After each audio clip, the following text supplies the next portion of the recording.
everybody, welcome to Beach Walks with Rocks. Today is show number 510. You can find us at beachwalks.tv.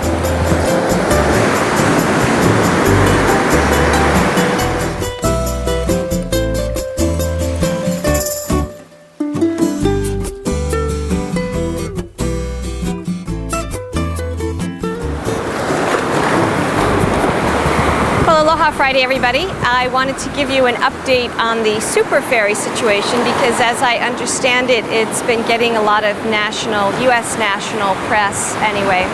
So, quick recap, we have a company that has spent the last 3 or 4 years planning to offer high-speed ferry service between the islands.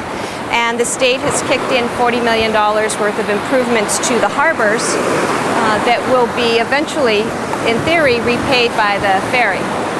And there are people on our neighbor islands, on Kauai and Maui in particular, who don't want the ferry coming there. And there seem to be a number of reasons why. One is they don't want more traffic and people visiting. The other is they are concerned about invasive species.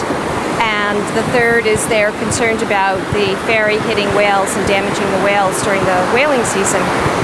And it's really been a very controversial topic here for the locals. And it has really pitted the neighbors against each other, unlike anything in very recent times, certainly. So my take on it, anyway, the ferry has been stopped for now. They're going to be required to get an environmental impact study done, and the ferry cannot run while that is taking place. That'll take 8 months to a year. And so there will be more court challenges to this, I'm sure.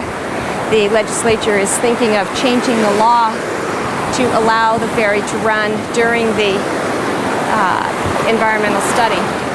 And it seems to me there's two things here really that are bothering me. One is that people are using various technical arguments to win their point when their underlying feeling is something different, meaning they don't necessarily want people on the other islands, but they're using the environmental impact study as a delaying tactic. I don't know how they're going to feel if the EIS, well, you're just precious this morning.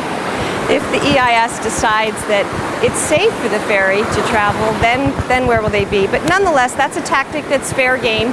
People are allowed to use it and leverage it however they can. The topic of the whales, damaging the whales, is the one that I've really been thinking a lot about because as you know, those of you that watch Beach Walks, I've done several shows on the topic of whether animals are conscious or not. And I truly believe that they are. And we also know that whales have this amazing sonar ability to detect and communicate with each other via sound waves across long distances. So I think the risk of them being hit by boats completely, callously, cavalierly, unconsciously is very, very low. And in situations like this, I think it's important to forget that. It's not important. What I want to communicate is my bias and my preference.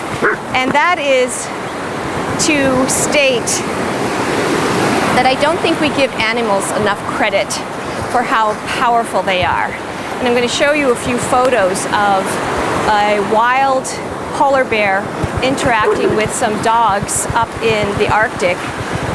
Complete interspecies communication. Completely against our known world of how we think they should act together. So it's a difference between caring and codependency, and there's a difference between inadvertent, occasional, or rare accidents that happen. Any of us that go into the ocean, we know that we risk getting attacked by a Portuguese man-of-war, which is what happened to me the other day. It's fading away.